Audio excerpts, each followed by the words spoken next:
Baik, Assalamualaikum warahmatullahi wabarakatuh. Selamat malam Bapak Romika. Saya Jovan Komarkus dengan NPM 23516516024.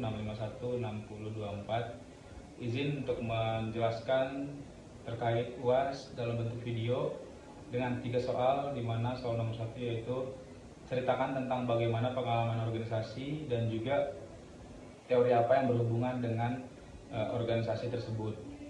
Saya Jovanko itu ikut organisasi di kampus, yaitu di UNAS, organisasi internal yaitu UKM UNAS TV, di mana UNAS TV itu merupakan UKM kampus yang bergerak di bidang ilmu komunikasi, yaitu jurnalistik broadcasting. Dan UNAS TV ini berdiri dari sejak tahun 2012, didirikan oleh almarhum Bapak Asep dan juga para alumni yang lain serta juga sivitas UNAS yang lain. Di UNAS TV ini kami itu mempelajari tentang bagaimana mengelola kamera, bagaimana menggunakan teknik-teknik untuk membuat konten, dan juga bagaimana teori-teori yang dipelajari dalam jurnalistik dan juga pertelevisian. Dan saya di UNAS TV ini berperan sebagai reporter, yang mana di UNAS TV ini ada 5 divisi. Yang pertama itu ada divisi reporter, ada camera person, ada editor, ada tim kreatif, dan juga satu lagi itu ada news anchor. Yang mana perannya ini masing-masing sangat penting dan juga saling bersinergi satu sama lain demi menghasilkan suatu program atau tayangan yang akan dipertontonkan dan juga yang akan dihasilkan dan disebar atau mungkin dipublikasi di baik itu di YouTube, TikTok, di Instagram maupun sosial media yang lain atas nama UNAS TV sendiri. Dan akan ditonton oleh baik itu sivitas akademik UNAS internal ataupun oleh lingkungan sekitar maupun seluruh masyarakat di Indonesia. Dan kebetulan saya juga menjabat sebagai kepala studio di UNAS TV ini untuk periode 2024-2025, yang mana tugas kepala studio sendiri yaitu untuk mengawasi dan juga untuk menjadi ketua di organisasi UNAS TV ini. Dan peran-perannya layaknya seperti ketua itu, yaitu untuk bersosialisasi juga bersama organisasi lain, serta mengawasi dan juga memanage bagaimana perkembangan dari UNAS TV itu sendiri. Dan tugas dan fungsi juga saya sebagai reporter yaitu mencari berita dan juga berkoordinasi dengan masyarakat terkait informasi, baik itu wawancara maupun baik itu terjun langsung ke lapangan untuk mencari-cari informasi terkait untuk berita yang akan dilaporkan. Dan teori-teori yang ada di UNAS TV mungkin yang saya ingat antara lain adalah ada teori organisasi klasik, yaitu yang teori bersifat formal, bersifat top and down atau birokrasi.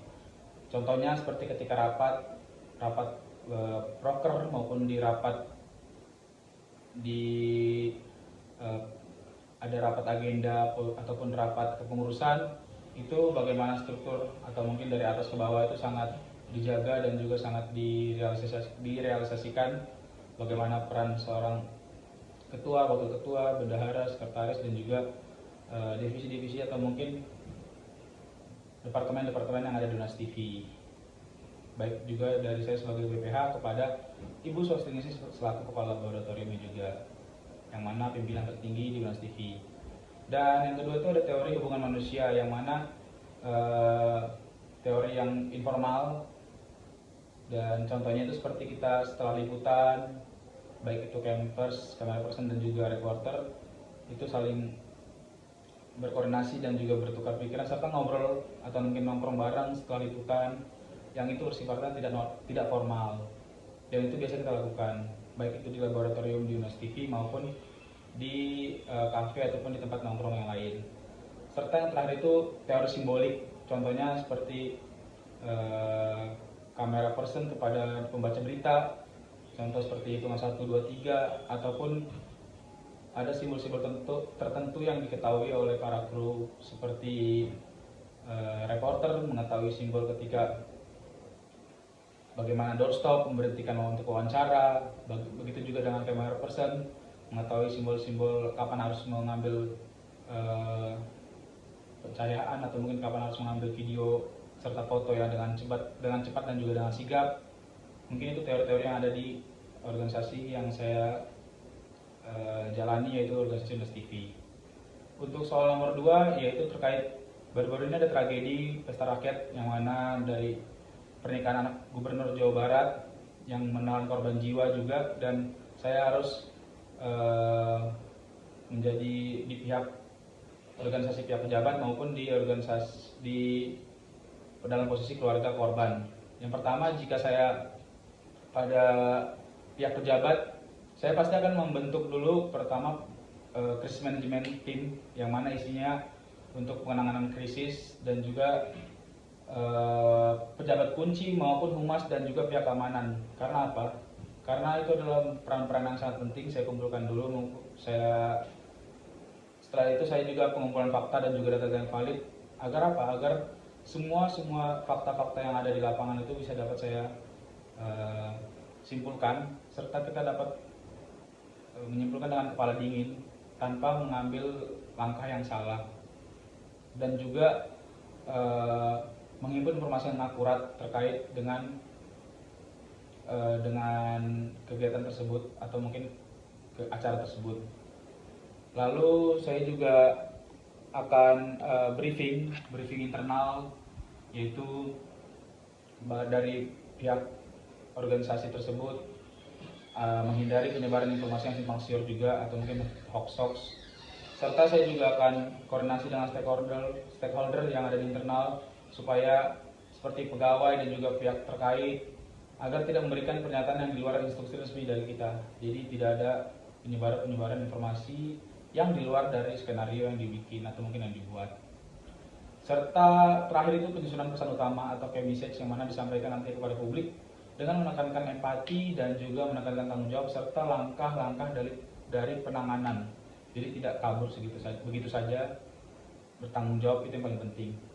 Dan jika saya berada dalam posisi keluarga korban, langkah yang akan saya ambil, saya juga sudah catat tadi Pak, saya sudah coba menganalisis kasus tersebut. Saya pasti akan menghimpun keluarga inti untuk memastikan kalau misalnya kondisi emosional kita itu stabil dan merespon tidak hanya semata-mata dengan emosi atau mungkin dengan kemarahan. Serta setelah itu kita akan menunjuk juru bicaranya. Jadi kita memilih salah satu orang yang mana untuk menjadi juru bicara yang kita anggap mampu, yang memiliki skill komunikasi yang bagus. Agar apa? Agar tidak terjadi komunikasi atau informasi yang tumpang tindih. Lalu kita juga menentukan sikap dan pernyataan resmi, menyepakati pernyataan bersama keluarga tentang tragedi ini sebelum berbicara kepada pihak media atau pihak yang eksternal. Mungkin itu akan yang akan ambil langkah-langkahnya Pak terkait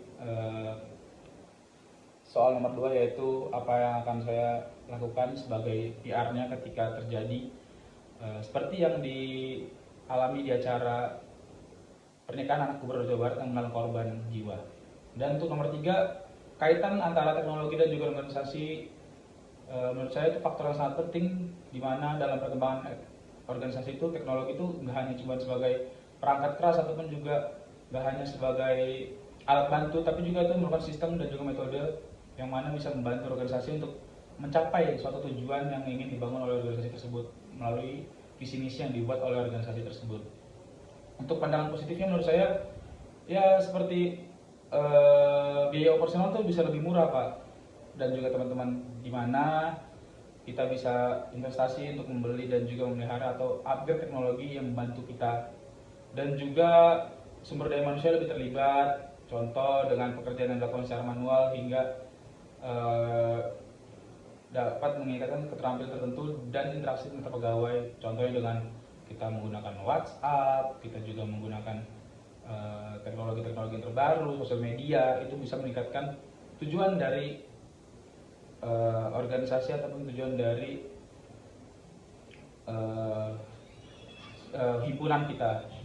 Dan untuk yang pandangan negatif saya juga ada beberapa ya, dimana sulit bersaing di era modern, dimana organisasi yang nggak menggunakan teknologi itu bisa tertinggal dan juga bisa dibilang kuno ya. Dan pandangan negatifnya itu kinerja kurang efisien kalau tidak menggunakan teknologi yaitu pekerjaan manual membutuhkan waktu lebih lama dan juga berpotensi lebih tinggi, serta kesulitan dalam mengelola data. Itu mungkin yang akan saya sampaikan. Jadi teknologi ini memiliki peran signifikan menurut saya dalam memajukan teknologi organisasi. Jadi saya sangat positif pada teknologi, di mana teknologi ini sangat membantu asalkan digunakan dengan baik dan juga dengan tepat. Mungkin itu saja yang dapat saya sampaikan. Saya Jovanko Markus. Terima kasih teman-teman dan juga Pak Romika. Assalamualaikum warahmatullahi wabarakatuh.